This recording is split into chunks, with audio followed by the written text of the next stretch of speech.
Okay, Psalm 24 still. Excuse me. Now, in verse 7, no transition really, just boom, we're into another idea. And a very symbolic word picture. Lift up your heads, you gates. Be lifted up, you ancient doors, and that the King of glory may come in. I love Handel's Messiah. I think it's one of the most wonderful, inspiring pieces of music that has ever been produced. Excuse me. The text and lyrics are called the libretto. And this verse, these couple of verses, are the libretto for Lift Up Your Heads. And, okay, if you ever want to, if you like music, it doesn't have to be Christmas or Easter to listen to the Messiah. It would be great any time of year. Okay, so, all right. What are we talking about? Lift up your heads, you gates. Come on, gates don't have heads. Well, symbolically, what we're talking about here is if you lift up your head, what does that mean? Well, one of the things it means is there's something out there worth looking at, right? In other words, hey, looky, pay attention, you gates. Be lifted up, you ancient doors. To be lifted up is like, okay, uplifting. Be lifted up, you ancient doors, that the King of glory may come in. Now, what are we talking about? To what are these gates attached? Good question. Well, actually, David doesn't say. Now, one of the places that it couldn't be was the temple, because the temple hadn't yet been built.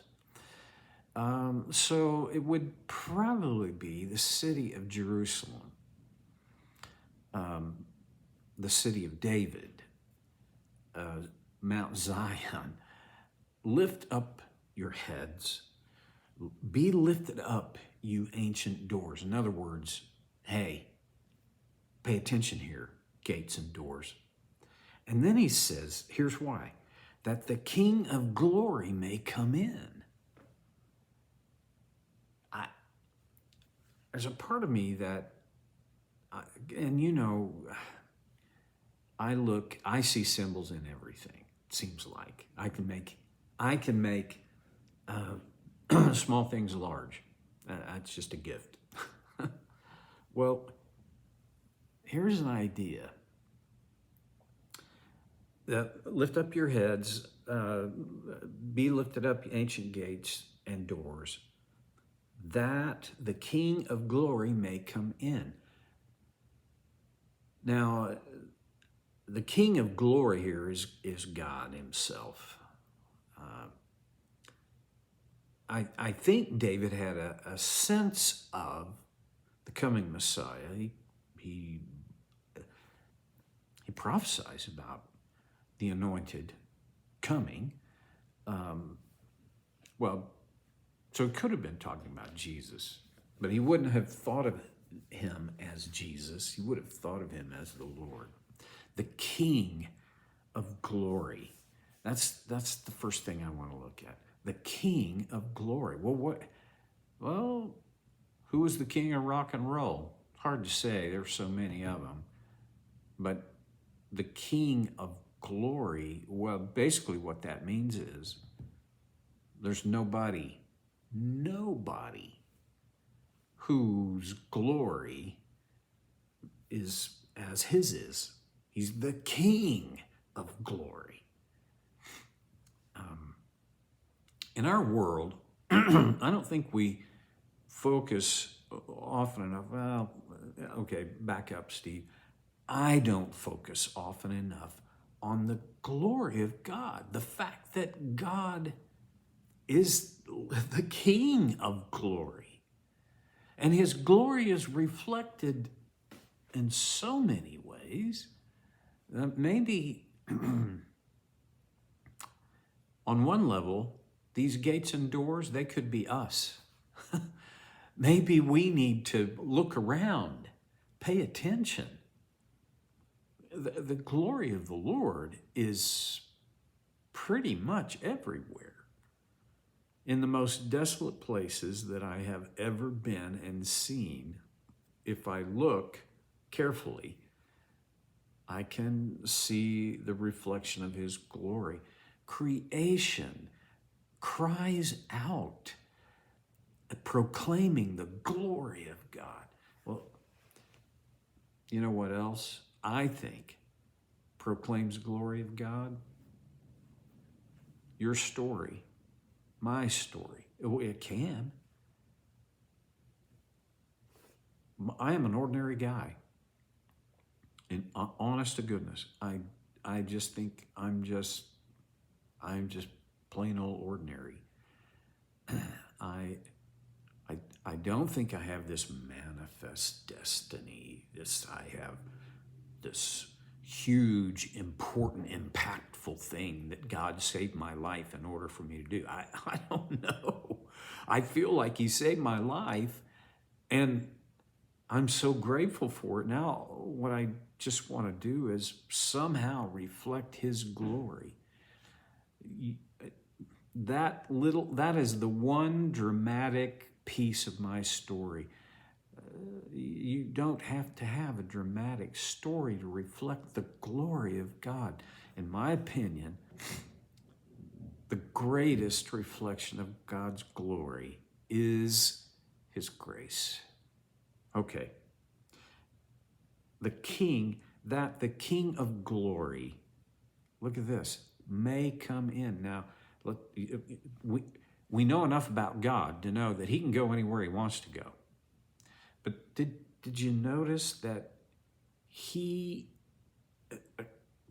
David's picture here is the Lord kind of waiting for the gates and doors to be opened.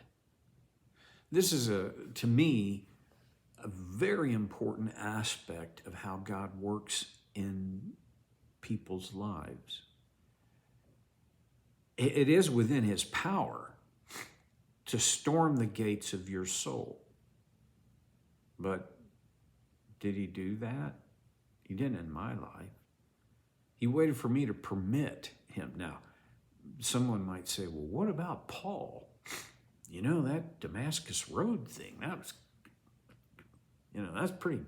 pretty strong. And you're right. But see, God got his attention with that in a very dramatic fashion. But Paul had to still say yes to Jesus. He still had to say yes in his own heart. Jesus didn't force his way into Paul's life, and he doesn't force his way into our life. John the Apostle in the book of Revelation, part of his vision is Jesus, and I bet you have seen the famous and classic picture of Jesus standing before the door and knocking, where the scripture says, behold, I stand at the door and knock. And if anyone will open the door, I will come into him and eat with him and he with me. In that picture, there's an aspect that, unless you're a very observant person, you might not have seen the first many times you looked at the picture. There's no doorknob. There's no latch on the outside of that door. Jesus stands at the door and knocks. He doesn't You know, after the resurrection, locked and closed doors and windows didn't hinder him at all. He just appeared in the room. But in that word picture that John draws, Jesus waits at the door. He waits for us to open the door. These gates and doors, pay attention, gates and doors, so that the King of Glory can come in. I think every follower of Jesus needs to pay attention so that the King of Glory can come in. That we've got to invite him. We have to open the gates, open the doors. Who is the King of Glory? The Lord, strong and mighty, the Lord mighty in battle. We live in a culture that shuns battle metaphors. I mean, let's be honest, there are people who are very offended by the Old Testament because so much of the Old Testament is about battles and killings and destruction.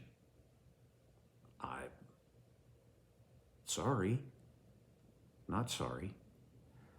When David describes the King of Glory, he describes him as a mighty warrior, strong and mighty, the Lord mighty in battle. In other words, this is not just a guy who sits in an office and dreams up policy. This is not even a guy that does ride-alongs with. He's mighty in battle. I think we sometimes forget God is not passive. You know, he does permit many things in the world, but he is a warrior, and he's mighty. We don't very often come across mighty warriors anymore. But in David's day, they were the heroes. The Lord, who is the King of Glory, the Lord strong and mighty, the Lord mighty in battle. I struggle with this, but it's worth, I think we need to at least look at it as part of what is in here.